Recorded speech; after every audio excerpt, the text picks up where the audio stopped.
거죠. 그래서 이상한 것들만 계속 강조합니다. 이게 조심해야 돼요. 그래서 쭉 보고 밑에 보세요. 밑에서 네 번째 줄. 자신이 속해 있거나 관련하고 있는 단체가 건전하고 건강한지 혹시 사입이나 아닌지 스스로 분별하기 위해서라도 우리 자신이 말씀의 사람이 되어야 한다 되어 있어요. 그래서 말씀 묵상은 마지막으로 주님을 믿는 그리스도인으로서 바른 삶을 살기 위해서 필수적이다. 첫 번째는 뭐였습니까? 말씀 묵상하는 이유. 첫 번째, 믿음의 대상인 하나님을 바로 알아낸다. 두 번째, 말씀을 알아 이런 사이비에 빠지지 않는다. 세 번째는 마지막으로 그리스도인으로서 바른 삶을 살기 위해서 필수적이다. 말씀 묵상은. 왜냐하면 말씀은요 지침서거든요. 우리 인생 지침서예요. 어떻게 살아가야 되는지. 그래서 주의 말씀 내 발의 등이요 내 길의 빛이라고 했다. 밑에 보면 하나님의 말씀은 인생길을 밝혀주는 등이요 빛이다. 하나님의 말씀을 쫓지 않는 인생은 칠흑 같은 어둠 속을 헤맬 수밖에 없다. 그래서요 이게 이렇게 성도들 보면 뭐 힘들어가지고 이제 상담하거나 그럴 때 있잖아요. 100의 100은요 말씀 보지 않습니다. 말씀 보지 않고 이리 치고 저리 치고 이리 헤매고 저리 헤매다가 막 이것도 해보고 저것도 해보고 안 돼가지고 답답해가지고 옵니다. 어떻게 해야 될까요 이렇게? 그러면은 여러 가지를 도와줄 수 있어요. 기도도 해줄 수 있고 여러 가지 해줄 수 있어요. 그러면은 제일 먼저 제시해야 되는 게 뭘까요? 말씀을 읽어야 됩니다. 읽든지 듣든지 어떻게든 말씀을 가까이 해야 됩니다. 그것이 내가 살아갈 길이다. 내가 살 길이다. 그거를 꼭 얘기해 줘야 됩니다. 제가 21살 때 엄청나게 방황했을 때요. 그러니까 여러 가지가 많이 무너졌었어요. 엄마도 아프시지, 재정도 어렵지, 하는 것도 제대로 안 되지. 동시에 왜 어려운 일 있으려고 하면 한 번에 오잖아요. 그래서 너무 힘들어서 이제 목회하시는 목사님, 그 삼촌이 있는 그 서울로 갔어요. 한 달 살이를 했어요. 한 달 동안. 그때 한 달 동안 많은 일들이 있었어요. 주님 만나고 경험하고 왜 내가 어떤 문제가 있었는지 다 알았어요. 그래서 딱 내려올 때 뭐 주셨는 줄 알아요? 우리 그 작은아버지가 성경책을 줬어요. 그리고는 저한테 무슨 일 있어도 하루에 3장씩 성경책을 봐라. 이것이 너를 살릴 것이다. 너가 아무리 여기에서 은혜 받고 회복되고 충전되고 다 좋다. 근데 이게 유지되게 하는 것은 말씀이다.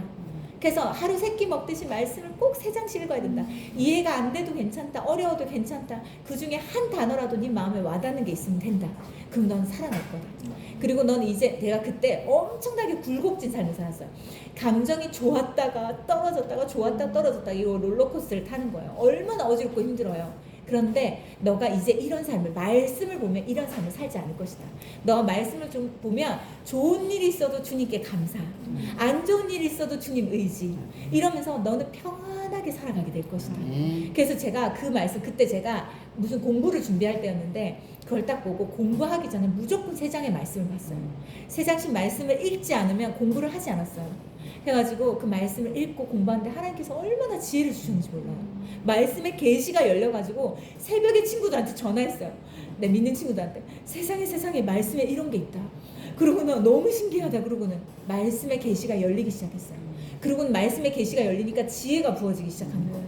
그리고 밑줄을 긋는 이 내용들마다 기억력이 엄청 좋아지는 거예요. 그러고는 아무튼 완전히 바뀌어졌어요. 지혜와 지식이 부어지기 시작하고 말씀의 계시가 열리기 시작하고 그래서 다른데 그리고 나서 서면 지하상가를 걸었어요. 서면 지하상가에 예전에는 왜 레코드방 같은 거 있었잖아요. 왜 음반 같은 거 파는데 거기에서 노래가 들리는데 눈물이 핑 도는 거예요. 무슨 노래가 들릴까요?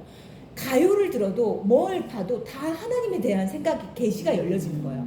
그러면서 내 속에 내가 너무도 많아 당신이 쉴 곳이 없네. 이 옛날에 있었잖아요. 내 속에 내가 너무도 많아. 그 가요에 있었거든요. 당신이 쉴 곳 없네. 그 노래를 딱 부르는데 제가 서면 지하상가를 지났는데 갑자기 눈물이 핑 돌면서 눈물이 월칵 쏟아지는 거예요. 그게 나 같은 거예요. 내 속에 내가 너무도 많아서 주님이 쉴 곳이 없다. 어떻게 내가 가요를 들으면서 이렇게 은혜를 받지 했더니 그거를 지은 사람이 크리스찬인 거예요. 예수님을 생각하면서 그 가요를 지었던 거예요. 그거를 누가 불렀더라? 주성모. 노래 진짜 잘 부르는 사람이 있어요. 조성모? 조성모 씨. 조성모. 그 사람도 크리스찬이에요. 네. 그래서 그 사람이 그걸 부른 거예요. 근데 그걸 내가 부르면서 그러니까 뭘 봐도 구름이 지나가도 구름이 저렇게 매일매일 저렇게 움직여지는데 하나님께서 내 삶을 어떻게 움직이지 않으실까? 이런 생각들이 들고 계시가 열려서 내가 얼마나 행복했는지 몰라요.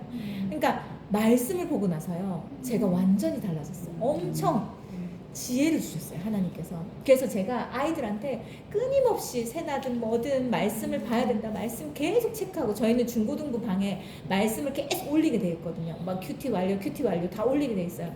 그렇게 하게 하는 게, 너희 이 말씀을 제대로 집중하고 묵상하잖아, 주님이 지혜 주신다. 주님 지혜 주시면 다른 사람이 3시간 5시간 하는 거 너희는 1-2시간이면 공부할 수 있어. 지혜 주시면. 그쵸? 전략적으로 효과적으로 공부를 해야 되니까 계속 강조하는 거야. 말씀 따로 공부 따로가 아니에요. 말씀 따로 삶 따로가 아니라, 말씀은요 우리 삶에 얼마나 밀접한지. 그리고 말씀을 보고 묵상하기 시작하니까요 사람이 지혜로워지잖아요. 지혜로워지면 선택을 잘합니다. 뭘 선택해야 되는지 기도하면서 선택을 잘해요. 그래서 후회 없는 선택을, 그래도 실수 없는 선택을 하게 됩니다. 완벽하진 않지만 기도하면서 주님께 물으면서 계속 하나님의 은혜와 인도하심을 구하면서 선택하잖아요. 그러면 여기는 되고 여기는 안 되고, 어린이집을 구할 때도, 어린이집을 찾을 때도 여기는 아니다, 여기 맞다, 이렇게 해서 하게 되고, 아이들의 학교나 이런 선택들을 할 때도 계속 기도하면서 선택하게 되는 거예요. 그래서 말씀 묵상은요 그냥 묵상이 아니에요. 이거 엄청난 지혜가 풀어지고 계시가 열려지는 시간이에요. 그래서 너무 중요합니다. 그래서 하루에 3장씩 말씀 꼭 읽으시기를 축복합니다. 네, 제가 너무 유익을 많이 봐서 꼭 권면드립니다. 자, 그리고 자 보세요. 왜 말씀을 꼭 봐야 되나? 어려움이 있을 때 말씀 보지 않은 사람은 와장창 무너집니다. 보세요, 말씀. 그러므로 누구든지, 이 말씀 진짜 중요하거든요. 나 이 말을 듣고 행하는 자는, 듣고 행한다는 건 순종을 말하는 거예요. 이 집을 반석 위에 지은 지혜로운 사람 같으니 비가 내리고 창수가 나고 바람이 불어 그 집이 부딪히듯 무너지지 않는다. 이는 주추를 반석 위에 놓은 까닭이다. 나 이 말을 듣고 행하지 아니하는 자는 그 집을 모래 위에 지은 어리석은 사람 같으리니 비가 내리고 창수가 나고 바람이 불어 그 집에 부딪히면 무너짐이 심하니라. 말씀을 듣고 행하는 자에게 고난이 왔을 때, 비가 내리고 창수가 나고 바람이 불었을 때 어떻게 된다고 했습니까? 무너지지 않는다. 그러나 어떻게 됩니까? 이 말을 듣고 행하지 않는 자, 듣기만 하고 살아내지 않는 자, 삶으로 살아내지 않는 사람은 무너짐이 심하다, 이렇게 얘기합니다. 인생이란 집을 바르게 세우기 원한다면 그 어떤 상황 속에서도 흔들리거나 변하지 않는 하나님의 말씀을 토대로 삼아야 한다. 일평생 지은 인생의 집이 어느 날 한순간에 허물어져 내린다면 그보다 더 허무한 일은 어디에 있겠는가. 하나님의 말씀은 인간을 창조하신 하나님께서 인간에게 주신 인생 사용 설명서다. 우리 새신자반에서 배웠잖아요. 인생 사용 설명서다. 그래서 우리가 하나님의 말씀이 있는 사람과 말씀이 없는 사람은 똑같이 교회를 다녀도 어려움 앞에서 완전히 극과 극의 차이입니다. 그래서 옆에 밑에 보면, 그래서 말씀 묵상은 절대적으로 필요하다. 이거는 선택이 아니에요. 필수예요. 그러니까 학교 다니면서 교과서 안 보고 공부한다고 말하는 거랑 똑같아요. 신앙생활 하면서 말씀 듣고 신앙생활 한다는 것은 교과서 없이 학교 다닌다는 거랑 똑같아요. 말씀 묵상을 위한 사전적인 이해. 요거는요, 우리가 막 꼭 알아야 되는 부분들이 아니라 좀 빨리빨리 지나갈게요. 그래서 바른 말씀 묵상을 위해서 미리 알아야 될 사항이 있다. 성경관에 대한 이해. 성경은 하나님의 말씀이다. 그러나 같은 성경이라도 어떤 관점을 보는지에 따라 해석이 다르다. 그래서 밑에 첫 번째 바로 위에 보면요, 성경관은 크게 4가지로 분류된다. 첫 번째는 근본주의적 성경관. 근본주의적 성경관은 뭐냐면, 하나님께서 성경을 기록하는 사람에게 토시 하나까지 일일이 불러주셔서 기록하게 하셨다는 거다.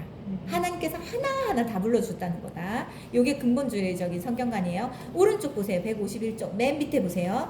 이처럼 성경에는 인간에 의한 실수가 있고 또 번역 성경의 번역도 완전할 수가 없다.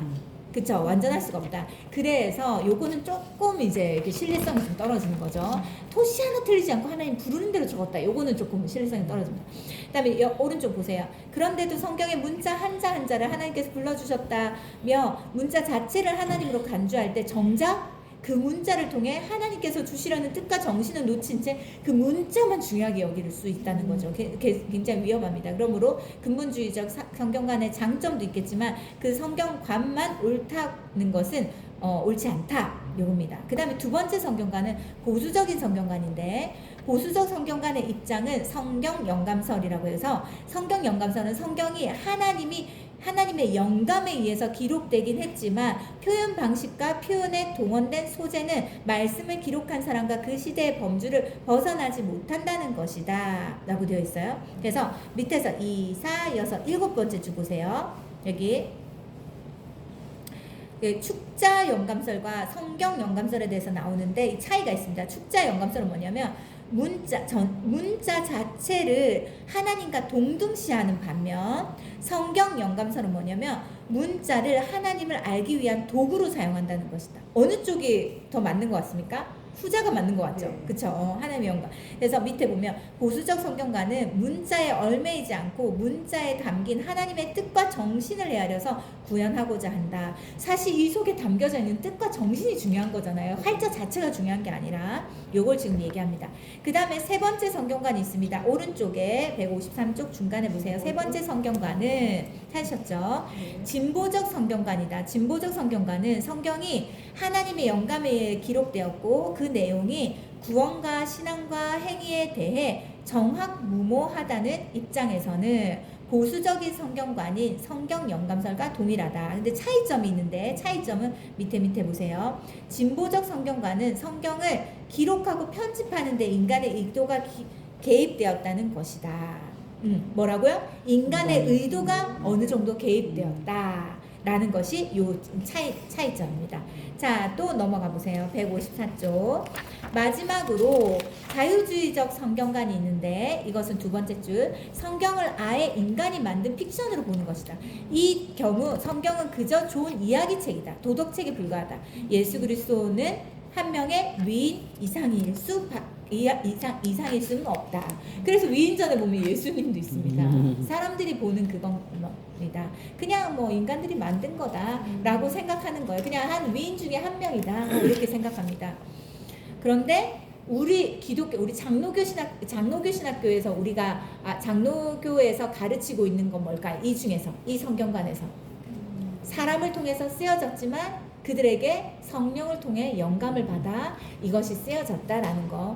번역은 조금씩 다를 수 있어요. 그래서 우리가 다번역 성경 이게 보면은 표준세 번역이 다르고 쉬운 성경이 다르고 다 다르잖아요. 번역은 얼마든지 달라질 수 있다. 근데 우리가 중요하게 여기는 건 뭡니까? 활자가 아니라 그 안에 주님께서 우리에게 말씀하신 섭리와 정신과 하나님의 뜻, 요것들이 우리한테 중요한 거죠. 그 다음에 두 번째 성경의 확정에 대한 이해는 넘어가시고, 요거는 그냥 쭉 한번 읽어보세요. 쭉 읽어보시고 160쪽 보면 성경에는 원래 장절이 있을까요? 원래 있었을까요? 없었을까요? 그거는 인간의 편의를 위해서 만든 거라고 합니다. 이게 3절 바로 위에 보면 성경의 장절이 본래 있었던 것이 아니라 사람들이 편의를 위해 구분한 것이다. 그래서 조금 왜 여기서 끊어졌을까? 이런 부분이 있거든요. 그게 사람들이, 왜냐면 우리가 성경을 찾을 때 이걸 찾기가 쉽지가 않잖아요. 그 만약에 장절이 없다면 약간 주소 같은 거예요. 그게 뭐 무슨 베드로전서 몇 장 몇 절을 펴세요 하면 그걸 딱 풀 수 있잖아요. 그것처럼 우리의 편의를 위해서 만든 것이다. 근데 우리가 또 성경 통독할 때도 낭독할 때도 얼마나 좋아요. 세 장씩 하면 세 장씩 딱딱딱 끊어서 또 읽을 수 있고, 그렇죠? 그래서 우리를 위해서 이렇게 됐다. 세 번째, 한글 성경의 역사에 대한 이해. 요것도 그냥 쭉 한번 읽어보시면 돼요. 쭉 읽어보시고, 네 번째, 요게 좀 중요해서 요 부분을 할 거예요. 162쪽 네 번째, 모세오경에 대한 이해. 요건 좀 중요합니다. 모세오경이 성경의 초반에 나오는 것인데 이게 되게 중요한 부분입니다. 요거에 대해서 아마 새롭게 좀 알게 되는 부분이 있을 거예요. 한번 볼게요. 성경이 우리에게 주고자 하는 전제적인 메시지를 바르게 이해하기 위해서는 성경의 첫 부분인 모세오경의 핵심을 아는 것이 중요하다. 무엇이든 처음 게 중요하다. 그래서 밑에 보면 모세오경은 뭡니까? 창세기, 출애굽기, 레위기, 민수기, 신명기. 요 구약 처음에 나오는 5개. 요게 모세오경이라고 하는데, 모세오경을 핵심을 알고 나면 성경 전체를 보는 관점이 달라진다. 요게 중요하다. 그래서 먼저 모세오경의 첫 번째 책인 창세기의 핵심을 보자. 창세기의 핵심은 뭡니까? 하나님께서 말씀이시라는 거다. 말씀이시다. 제가 아까 말했죠. 하나님 말씀이시고 말씀은 하나님이시고. 그래서 이 1장 1절은 태초에 하나님이 천지를 창조하시니라. 그리고 요한복음 1장 1절 보세요. 태초에 말씀이 계시니라. 이 말씀이 하나님과 함께 계셨으니 이 말씀은 곧 하나님이시라 되어 있어요. 하나님께서는 말씀이시다. 하나님께서 말씀이심으로 말씀을 믿는 것은 하나님의 말씀 하나님을 믿는 것은 하나님의 말씀을 믿는 것이다. 그리고 죄는 그 말씀을 등지는 것이다. 말씀과 죄가 같이 있을 수는 없고. 밑에 보면 죄 우리가 새신자반에서 배웠죠. 죄의 정의가 뭐였습니까? 관역에서 벗어나는 것. 그 관역은 뭡니까? 말씀. 그래서 말씀에서 벗어난 모든 것은 죄입니다. 선하게 살아도 착하게 살아도 어떻게 살아도 말씀에서 벗어나 살았다면 그 사람은 죄인인 거예요. 밑에 보세요. 하나님께서 말씀이시기에 그리스도인이 정조준해야 할 관역은 바로 하나님의 말씀인 것을 알 수 있다. 그래서 하나님의 말씀이 우리에게 너무너무 중요하고 이 말씀이 우리에게 관역이 되어야 되기 때문에 관역 없이 내가 여기를 빛났나 바로 쏘고 있나 이걸 잘 모르잖아요. 그렇기 때문에 말씀을 알아야 이게 죄인지 아닌지도 알 수 있습니다. 그래서 또 모세오경의 책인 창세기의 핵심 첫 번째는 하나님 말씀이라는 것이고 두 번째 핵심은 하나님께서 태초에 말씀으로 가정을 세우셨다. 요겁니다. 가정. 태초에라는 이 처음에라는 이 요거에서 창세기라고 우리나라 말로 이렇게 번역을 해서 창세기라고 우리는 부르고 있는데 오른쪽에 첫 번째 줄 보세요. 하나님께서 세상을 창조하신 기록이란 뜻이다. 창세기는. 하지만 하나님의 천지 창조는 창세기 1장에서 끝나버린다. 그럼 1장 이후로는 뭐야? 창세기는 이제 끝났는데. 그래서 그 이유는 말씀이신 하나님께서 뭘 세우시죠? 가정을 세우십니다. 하나님께서 처음에 아담과 하와의 가정을 세우셨습니다. 그러나 그들은 범죄했고 그들의 후손들은 타락했습니다. 가정 세우셨어요. 사람이 타락됐어요. 그 다음 뭡니까? 노아의 가정을 주님께서 택하셨어요. 그 당대 의인이었던 노아를 택하셨어요. 그리고 뭐 했습니까? 그 노아가 방주를 지었고 그 다음에 그 방주 속에 있는 노아의 가족들만 살고 나머지는 다 죽었습니다. 그쵸? 홍수로 인해서 다 죽었습니다. 그러고 나서 노아는 시조가 되었습니다. 그러니까 완전 이 조상의 첫 번째가 된 거죠. 그쵸? 그래서 하지만 노아의 후손 역시 또 죄로 인해서 타락했습니다. 그래서 하나님께서는 새롭게 아브라함의 가정을 택하셨습니다. 그 노아 다음에 아브라함, 아담 다음에 노아 다음에 아브라함 가정을 택하셨어요. 그 가정을 통해서 구원의 역사를 이루셨습니다. 이처럼 말씀이신 하나님께서는 가정을 세우셨다. 가정을 먼저 세우셨다. 가정이라는 이것은요 하나님께서 디자인하신 거예요. 이거는 그냥 인간들이 외로워가지고 만든 게 아니에요. 하나님이 태초에 처음에 만드신 거예요. 아담과 하와의 짝을 지어서 그쵸? 자녀를 낳고 그래서 세우셨다. 그래서 지금 가정을 공격하는 것입니다. 왜냐면 이건 하나님의 원하시는 모형이기 때문에. 그래서 가정이 행복하잖아요. 가정 아닌 천국 같아요. 가정이 불행하잖아요. 가정 아닌 지옥 같습니다. 그래서 우리가 이 땅에서요 이 땅에 우리 천국 가잖아요. 근데 하나님께서 천국의 모형을 가정에서 누리라고 이 가정을 주셨어요. 근데 가정이 제대로 기능을 하지 못함으로 그 가정 안에서 그것들을 보지 못합니다. 지금 깨어진 가정, 아파하는 가정, 흔들리는 가정이 얼마나 많습니까? 이게 사단의 전략인 거예요. 가정을 가만히 두지 않는 것입니다. 가정을 파괴할 때 하나님 마음이 가장 아프기 때문에 어떻게든 가정을 무너지게 하고 파괴하게 합니다. 제가 지금 얼마 전에 뭘 봤는데 20대인데요. 지금 지은이랑 기민이 그 나이에요. 근데 이미 이혼했어요. 아이도 있고 이혼했어요. 이게 어떻게 이런 일이 있어? 쌩쌩한 20대인데 애가 딸려있는 그냥 돌싱인 거예요. 와, 그래서 그 사람 제대로 만나지 않아. 그 불행한 결혼 생활을 하다가 아이만 낳고 그 아이를 감당하며 평생을 살아야 되는 거예요. 얼마나 불쌍해요. 믿음 안에서 기도하며 제대로 된 배우자를 만나 믿음의 가정을 이루어야 돼요. 우리 자녀들을 위해서 그렇게 꼭 기도해야 됩니다. 큰일 납니다. 아들은 이상한 여자 만나면 안 되고 딸들은 또 이상한 진짜 요즘 데이트 폭력도 엄청 많고 헤어지자 하면 무서워서 말도 못하는 사람들 너무 많대요. 진짜 무섭습니다. 기도 많이 해야 돼요. 이처럼 말씀이신 하나님께 가정을 먼저 세우셨다. 국가도 사회도 그 출발점은 가정이기 때문이다. 건강한 사회는 건강한 가정들이 모인 사회다. 그래서 거기 가정이 지금 문제가 있으면 그 사회는 금방 타락합니다. 밑에 보세요. 우리가 말씀의 사람인지 스스로 점검할 수 있는 방법 중에 하나는 우리의 가정이 말씀의 토대 위에 세워져 있는지 확인하는 것이다. 예배당 안에서는 모든 사람이 말씀의 사람처럼 보일 수 있지만 그러나 진정한 말씀의 사람은 무엇보다도 먼저 자신의 가정을 말씀 위에 세우는 사람이다. 모든 그리스도인에게 1차적인 소명지와 사역지가 곧 자신의 가정이기 때문이다. 그래서 가정 따로 교회 따로 이렇게 하면 안 됩니다. 그래서 교회에서 배운 것을 가정에 흘러보내고 교회에서 안 것을 가정에서 나타내고 이렇게 돼야 됩니다. 그래서 우리 엄마가 예수님 믿고 나서 예수님 믿으니까 나 더 좋다. 우리 엄마가 더 좋아졌다. 이런 말 들어야 됩니다. 예수님 믿더니 뭔가 더 뭐 이상해졌다. 이런 소리 들으면 안 됩니다. 엄마가 믿는 예수님 나도 안 믿을 거야. 이런 소리 들으면 안 돼요. 우리가 진짜 덕스럽게 사랑으로 잘해야 됩니다. 자, 164쪽 두 번째 줄 보세요. 이분이 부목사를 고르는 기준이 있대요. 부목사를 고르는 이제 이분이 100주년 기념교회라고 굉장히 큰 교회에서 목회를 하셨던 분입니다. 딱 이거래요. 이 사람 좋은 남편인지 좋은 아버지인지 그리고 누군가에게 좋은 자녀인지 좋은 부모인지 요걸 본대요. 요게 어떤 목회의 스킬보다 중요하다. 왜냐면 그 가정 안에 있는 것들이 교회 안에 다 흘러 들어오기 때문이다. 그래서 이것들을 너무 중요하게 본다.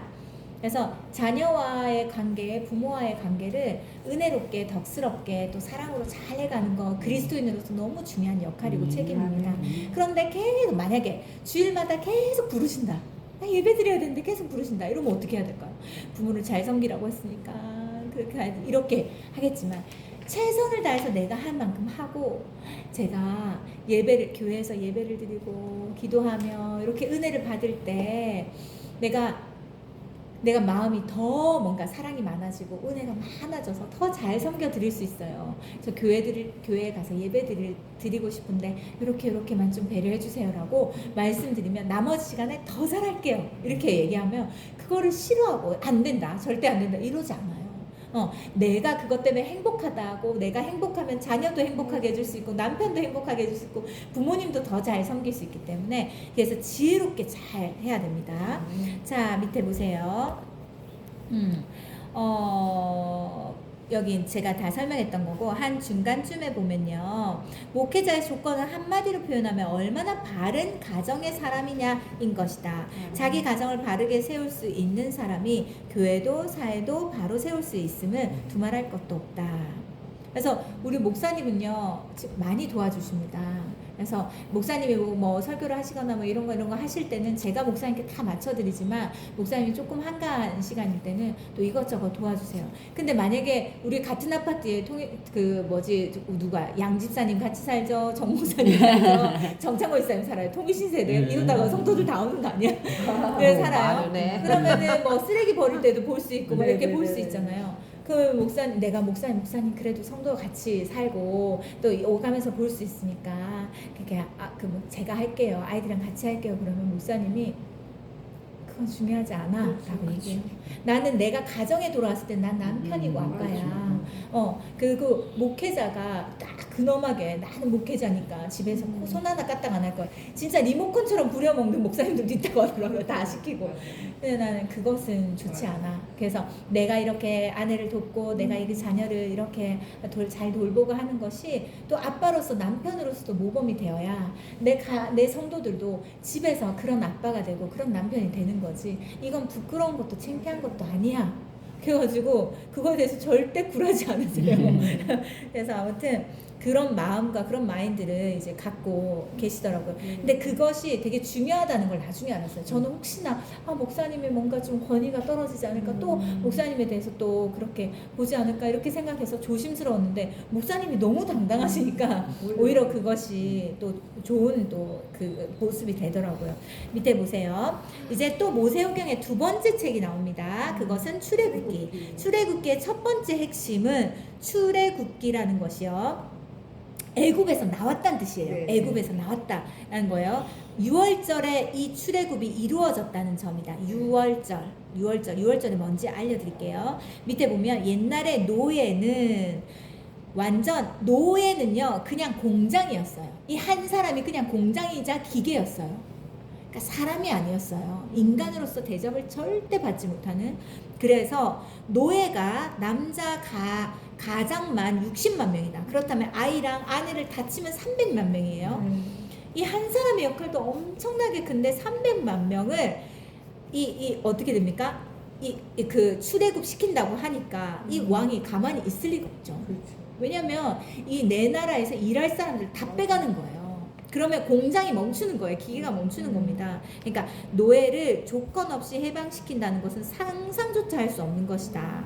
그래서 근데 오른쪽에 보세요. 내가 애굽 땅을 칠 때 내 피가 너희가 사는 집에 있어서 너희를 위하여 표적이 될 것이다. 이 피를 보는 자는 넘어가니 재앙이 그들.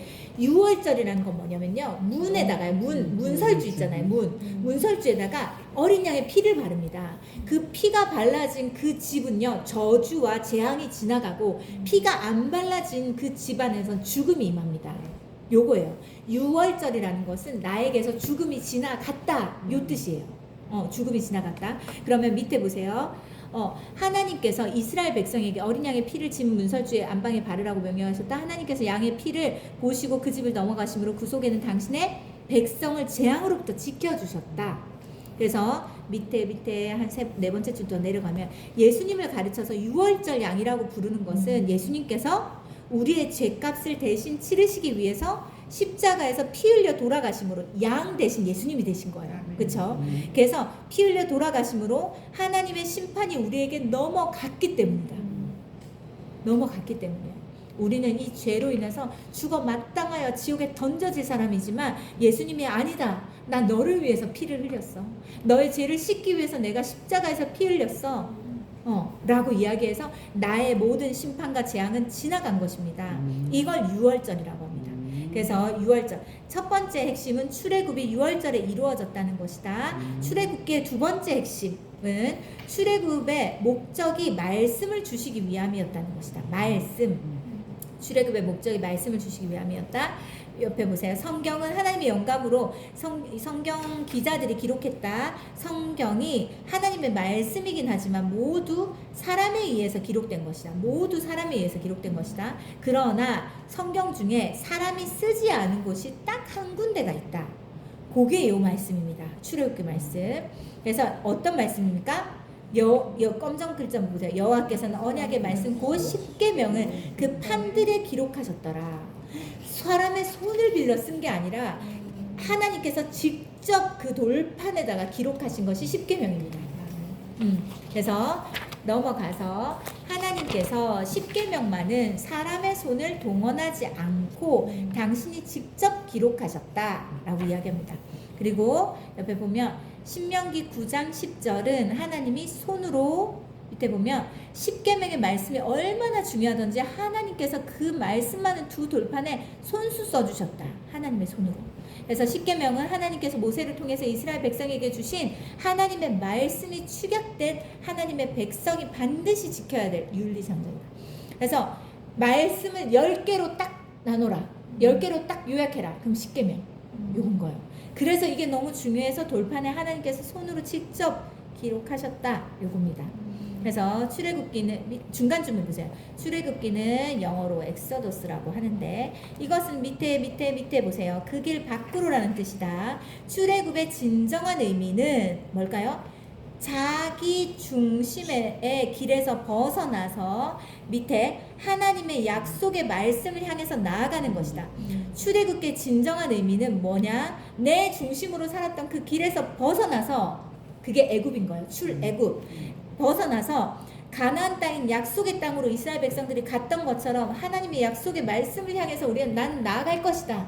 난 이제 내 방식대로 내 뜻대로 내 욕심대로 살지 않을 것이다. 난 이제 하나님의 약속의 말씀을 향해서 나아갈 것이다. 말씀대로 살 것이다. 요게 출애굽기의 진정한 의미입니다. 그래서 이집트는 우리 낭독하고 통독하니까 그때 와 출애굽기 이렇게 중요한 의미구나 이렇게 알고 보시면 될 것 같아요. 옆에 보면 이집트는 죄와 사망의 상징이다. 이집트는 죄와 사망의 상징이다. 하나님께서 죄와 사망의 길에 빠진 이스라엘 백성을 당신의 영원한 언약을 향한 생명의 길로 끌어내신 구원의 역사가 바로 출애굽기다. 그렇다면 죄와 사망으로부터 우리는 빠져나와 하나님의 언약이 있는 생명의 길로 나아가는 거, 요게 출애굽이에요. 우리 지금 다 출애굽했잖아요, 그렇죠? 네. 다 출애굽했어요. 이것이 하나님의 사랑이다. 이 불가능한 것들을 하나님은 하셨습니다. 모세를 통해서, 그렇죠? 우리가 죽게 돌아오는 것이 불가능해 보일 수 있지만 주님은 하셨어요. 왜냐하면 우리를 사랑하시니까. 자, 모세오경의 세 번째 책은 레위기입니다. 레위기가 탕독할 때 진짜 힘듭니다. 알죠? 레위기 힘들어요. 뭘 쪼개고 뭘 자르고 뭘 가르고 뭐 이렇게 나오면 제사 방식 나오죠. 레위기의 첫 번째 핵심은 거룩하신 하나님의 백성은 자기 자신을 거룩하게 구별해야 된다라는 것이다. 구별해야 된다. 하나님의 백성은 거룩한 하나님을 닮아 자신을 구별해야 된다. 요걸 가르쳐 주는 거예요. 우린 구별된 존재다. 요걸 가르쳐 주는 겁니다.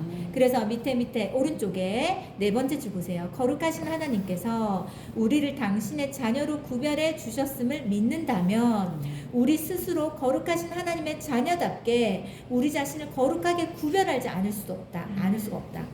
여기 말씀 보세요. 너희는 나에게 거룩할지어다. 이는 나 여호와가 거룩하고 내가 또 너희를 나의 소유로 삼으려고 너희를 만민 중에 구별하였습니다. 보세요. 거룩에 대한 정의가 나옵니다. 거룩은 그냥 막 신령한 거 이걸 말하는 게 아니에요. 거룩하다는 건 뭡니까? 구별하다는 것이다. 거룩이 뭐라고요? 구별. 거룩은 원어의 뜻을 찾으면 구별되다라는 뜻이에요. 그러면 나는 거룩한 백성이다. 이건 뭐예요? 난 거룩하게 구별된 백성이다라는 거예요. 옆에 보면 자기 스스로 하나님의 자녀답게 자신을 구별하는 것이 거룩이다. 우리가 거룩한 그리스도인으로서 살아간다는 것은 세상 풍조를 따르지 않고 오히려 하나님의 말씀을 쫓아서 세상 풍조로부터 우리 자신을 스스로 구별하는 것이다. 하나님께서 우리를 당신의 거룩한 자녀로 먼저 불러주셨기 때문이다. 그래서 세상 풍조를 따르지 않고 세상 사람들과 똑같이 반응하고 똑같이 욕심을 내고 똑같이 그런 반응을 하지 않고 말씀을 쫓는 구별된 삶을 사는 사람이 바로 우리다. 이거예요. 그렇죠? 자, 우리의 거룩한 하나님의 자녀가 되었기 때문에 밑에 보세요. 레위기의 두 번째 핵심. 거룩한 구별은 하나님의 말씀에 의한 제사에서 시작되었다. 레위기의 두 번째 핵심은 제사. 그 제사는 지금으로 말하면 뭡니까? 예배입니다. 그렇다면 레위기는 무슨 책입니까? 예배에 대한 책이에요. 예배. 그렇죠? 그래서 거룩한 구별은 하나님의 말씀에 대한 제사를. 그래서 우리는 하나님 앞에 예배 드리는 사람인데, 근데 보면은 예물을 하나님 앞에 예배 드리며 제사 드리며 예물을 드렸다는 말씀이 나옵니다. 그 다음 장 넘겨볼게요. 168조 2, 4, 6, 7번째 줄 두 번째 단락 보면은 우리가 주일마다 하나님께 드리는 예배의 의미는 그 예배를 통해서 선포되는 하나님의 말씀 앞에서 우리 자신이 죽어지는 것이다.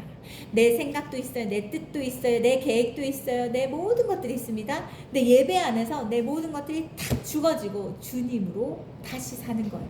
주님의 뜻으로 살고 주님의 은혜로 살고 주님의 사랑으로 살고 다시. 그래서 예배가 엄청 중요합니다. 예배 안에서 우리의 영이 살아납니다. 예배는 중요하고, 그 다음에 옆에 보세요. 그 말씀이 나를 온전히 지배하게끔 한 주 동안 그 말씀에 맞춰서 우리 자신을 구별하면서 사는 것이다. 그래서 우리 자신을 구별하는 거룩은 우리 자신이 죽는 예배로부터 시작되는 것이다. 내 자아가 죽어지고 내 소리가 죽어지고 내 신념이 죽어지고 내 모든 소리들이 죽어지는 것, 그리고 주님이 하라 하는 그것을 하는 것, 요게 예배 때 이루어지는 것입니다. 그래서 너희 몸을 하나님이 기뻐하시는 거룩한 산 제물로 드리라. 이는 너희의 영적 예배니라. 그래서 밑에 진정한 예배는 우리의 삶 자체를 하나님께서 기뻐하시는 산 제물로 구별하여 드리는 것이다. 다시 말해서 예배와 거룩한 삶의 구별은 결코 분리되지 않는다. 바로 이것이 레위기의 핵심이다. 레위기의 핵심이 뭐라고요? 레위기는 예배에 대해서 말하는 거예요. 그리고 또 뭡니까? 거룩한 삶. 예배와 삶이 분리되지 않는 것입니다. 뭔지 아시겠죠? 자, 그 다음에 모세오경의 네 번째 책이 나옵니다. 네 번째 책은 민수기의 첫 번째 핵심은 출애굽한 이스라엘 백성들을 하나님께서 세우셨다는 거예요. 계수. 그래서 숫자, 수의 숫자인 거예요. 그래서 백성들을 세우셨다는 겁니다. 그래서 계수하셨다는 것이다. 근데 400년에 걸친 이집트의 노예살이에서 해방된 이스라엘 백성에게 하나님께서 명령하셨습니다. 이렇게 쭉 이게 밑에 말씀이 나옵니다. 계수해라. 남자가 몇 명인지 계수해라. 살려라. 이렇게 얘기합니다. 오른쪽에 보세요. 20세 이상인 남자 성인은 가장을 의미하는 것인데 하나님께서 그 가장의 수를 세라고 명령하셨습니다. 근데 몇 명이었습니까? 60만 3,550명이었어요. 계수 결과. 근데 그래서 이 계수해라. 계수하는 것이 첫 번째 핵심이고, 민수기의 두 번째 핵심은 40년에 걸친 광야 생활이 있었습니다. 애굽에서 나왔어요. 애굽에서 가나안으로 바로 간 것이 아니라 가나안 땅을 가기 전에 40년을 지났어요. 40년 왜 지났을까요? 애굽에서 가나안까지 갈 수 있는 그 거리만큼 갈 수 있는 시간은 얼마 동안이면 됩니까? 일주일이면 돼요. 일주일이면 갈 거리를 왜 40년을 헤맸을까요? 안 죽어졌어. 말 안 들어서. 불순종, 거역, 우상숭배. 또 불순종, 거역, 우상숭배. 그래서 우리가 은혜 안으로 나아갈 수 있지만 우리가 계속 거역하고 불순종하고 버티고 내 고집, 내 생각 요것들로 자기 자아가 죽지 않아서 버티고 있으면요, 요게 계속 뺑뺑이 도는 거예요. 나는 계속 광야에서 헤맵니다. 가나안은 가보지도 못하고. 똑같아요. 그때나 지금이나 똑같습니다. 아무튼 이스라엘 백성들은 40년 동안 광야 생활을 했습니다. 그러고 나서 40년 광야 생활이 다 끝나고 나서 또 계수하라고 말합니다. 민수기 26장에 계수하라고 말합니다. 이스라엘 백성이 광야를 헤매던 40년 동안 무슨 일이 일어났을까요? 40년이 지나면 세대가 바뀝니다. 그래서 출애굽기 1세대는 모세와 갈렙 그리고 여호수아를 제외하고 모두 죽었다. 왜냐하면 이 사람들이 왜 죽었을까요? 불평불만하고 원망하고 불순종하고 거역하고 우상숭배해서 너희들은 가나안 땅에 들어갈 수 없다라고 얘기했어요. 믿음이 없었습니다. 그래서 없다라고 얘기했어요. 그래서 이 사람들이 다 죽었습니다. 결국 가나안 땅에 들어가지 못했어요. 그리고 밑에 다시 계수했는데 몇 명이 나왔습니까? 60만 7,730명이 되었습니다. 하나님의 명령에 따라 가장의 수를 계수한 결과는 60만 1,730명이었어요. 40년 동안 1세대가 죽었지만 뭐일까요? 광야 생활 두 번째 줄 보세요. 넘겨서 두 번째 줄. 그런데도 광야 생활 40년 동안 출애굽 당시에 아이들이 성인이 되고 그들 사이에 또 새 생명이 태어나 전체 가장의 수는 40년 전과 동일했다. 그래서 옆에 보세요. 하나님의 말씀을 쫓아 언약의 땅을 지향하느나 아무리 죽음의 강야라 할지라도 하나님께서 반드시 우리 인생을 책임져 주신다. 그 사실이 얼마나 큰 은혜이고 감동인지 모른다. 그래서 백성 민자의 숫자 수 해가지고 백성 그 민수기 됐고, 밑에 줄 보세요. 죽음이 광야에서 무려 40년의 시차가 있었음에도 변함이 없었던 것은 백성의 수를 강조하기 위한 제목이다. 그래서 그러니까 죽음의 광야에서 무려 40년이 지났어도 이 수가 변하지 않았다는 것을 강조하기 위해서 민수기를 썼다는 겁니다. 그래서 하나님께서는 민수기를 통해 너희는 내 명령대로 나아가라. 책임은 내가 질 것이다. 요게 민수기의 핵심이다. 당신의 메시지를 그대와 나의 심령에 각인시켜 주는 것이다. 그러면 우린 뭐 하면 됩니까? 우린 주님 말씀대로 나아가면 됩니다. 그러면 주님이 책임지십니다. 하나님이 하라고 하는 거 하고 그 다음에 주님이 우리를 책임져 주시고 하나님이 하라고 하는 거 하고 책임져 주시고 이렇게 합니다.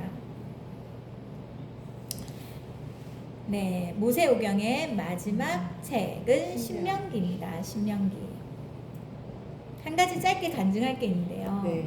어디 뭐 소문은 내지 마시고 우리 양육반한테만 얘기하는 겁니다. 뭐냐면 하나님이 하시는 게 기가 막히고 놀라워서 근데 뭐냐면 우리 혜원이가 이제 학교를 우리 혜원이는 이제 학교를 갑니다. 이제 한 학기가 늦어요. 이 국제학교는 대안학교 용인의 대안학교를 다니고 있었는데 이제 졸업을 이제 며칠 전에 졸업을 했어요. 그러면은 이제 학교를 가야 되죠. 대학을 가야 되잖아요. 근데 의기가 다니는 학교에 의기가 전액 장학금을 받았잖아요. 그래서 갈 수 있었잖아요.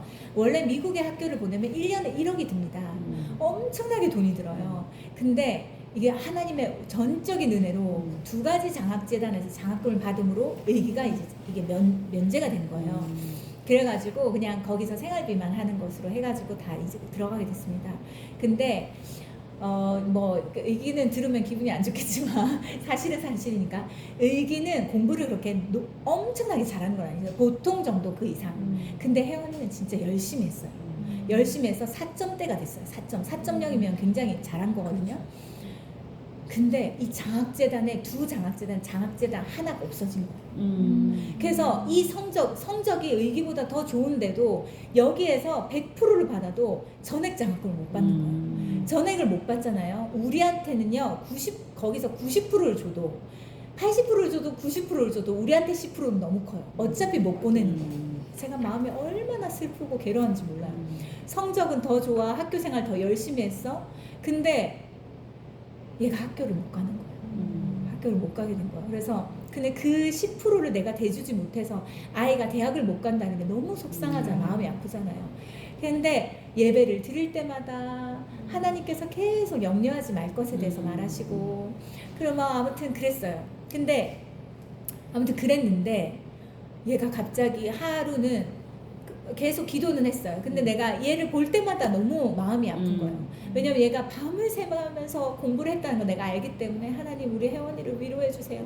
우리 혜원이 왜냐면 얘가 어떤 생각을 하냐면 나한테 직접 말하진 않는데 오빠는 뭔가가 순탄하게 탁탁탁 되는 것 같았는데 자기는 열심히 살았는데 뭐가 막히는 것 같으니까 뭔가 마음이 좀 어려웠던 거예요. 그래서 엄마 왜 나는 내가 뭘 잘못했을까 이렇게 하는 거예요.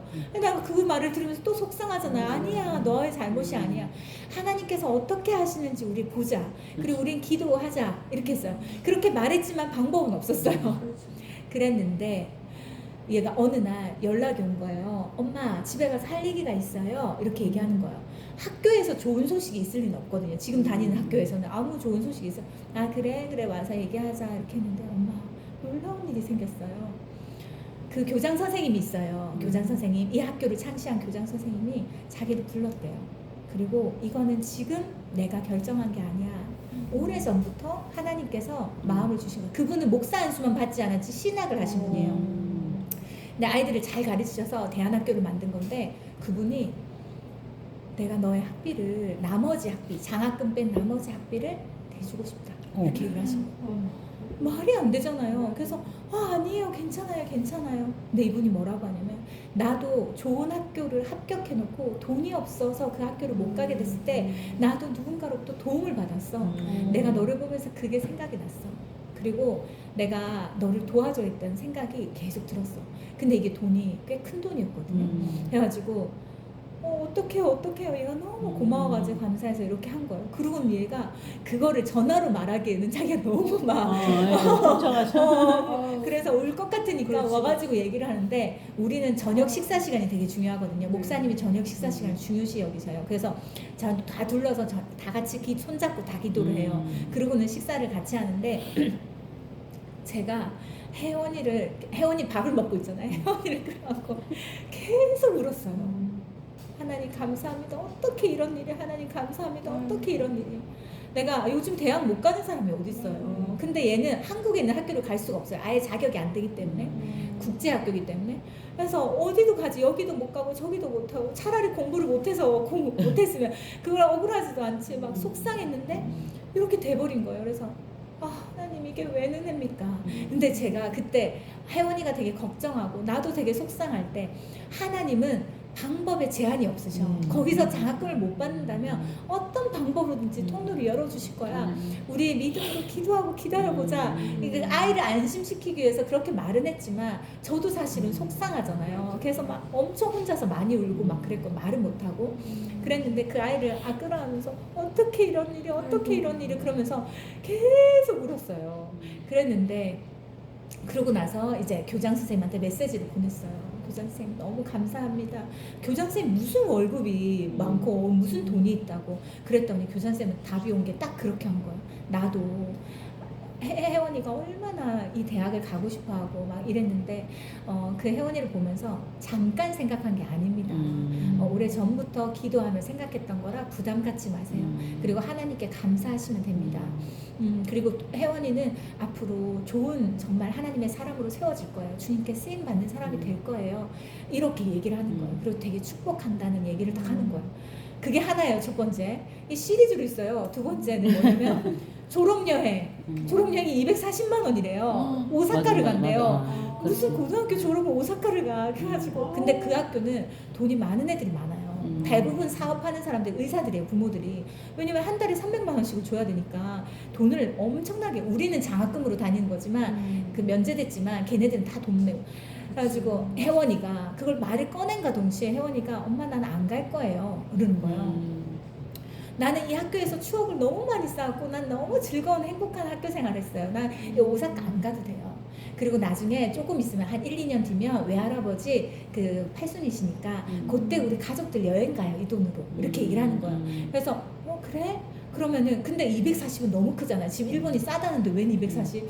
해가지고 이 돈은 너무 과하다. 그리고 우리한테는 이걸 할 수가 없다. 그러면은 우리 이 돈 모아가지고 가족끼리 할아버지 모시고 가자. 이렇게 얘기가 된 거예요. 근데 그렇게 쉽게 끝났어요. 근데 기도하지 않았고 이거에 대해 주님께 묻지 않았어요. 그 혜원이도 쉽게 포기 괜찮다. 나도 근데 왜냐면 나도 졸업여행을 못 갔거든요. 나도 졸업여행 때 아빠가 아프셨어요. 그래서 엄마가 수술하셨을 때였어요. 그래서 그 얘기를 할 수가 없어서 저만 안 갔어요. 태국으로 다 갔는데 저만 안 갔어요. 근데 괜찮다고 했어요. 난 정말 아무렇지도 않다. 그랬는데 얘도 괜찮다 했어요. 나도 괜찮다. 의기도 안 갔어요. 의기도 졸업여행을 제주로 갔는데 안 갔어요. 그래서 의기도 안 갔고 나도 안 갔으니까 그래 그럴 수 있겠다. 그러고는 상처가 전혀 되지 않아 보였어요. 그래서 괜찮다 생각했는데 그 학교에 교장 선생님의 역할을 하는 또 다른 목사님이 있어요. 교장 선생님 2명이에요. 한 분은 그냥 학교 전체, 한 분은 목사님으로 목회로 영적으로 이렇게 이끌어 가신 교장 선생님인데 그분이 또 혜원이를 부른 거예요. 왜 졸업여행을 안 가냐? 이 돈으로 우리 가족여행 가기로 했어요. 저 안 가도 돼요? 안 된다. 나 너 데려가고 싶다. 그분이 또 240만 원을 대주신다고 하신 거예요. 그분이 자녀가 없어요. 애를 낳고 싶은데 자녀가 없어요. 근데 이 학교에 있는 학생들을 자기 자녀로 생각하는 거예요. 내 아이가 재정이 없어서 만약 이렇게 된다면 무슨 수를 써서라도 이걸 해줄 텐데 싫다. 나는 너를 데려가고 싶다. 그러고는 이 비용을 대주신 거예요. 근데 이 비용을 그래서 얘가 또 어벙벙해가지고 엄마 그 목사님이 해주신데 목사님이 무슨 돈이 있으시다고 나 데려가고 싶으시대. 걔 오사카를 갔어요. 오사카를 갔는데 통화를 했어요.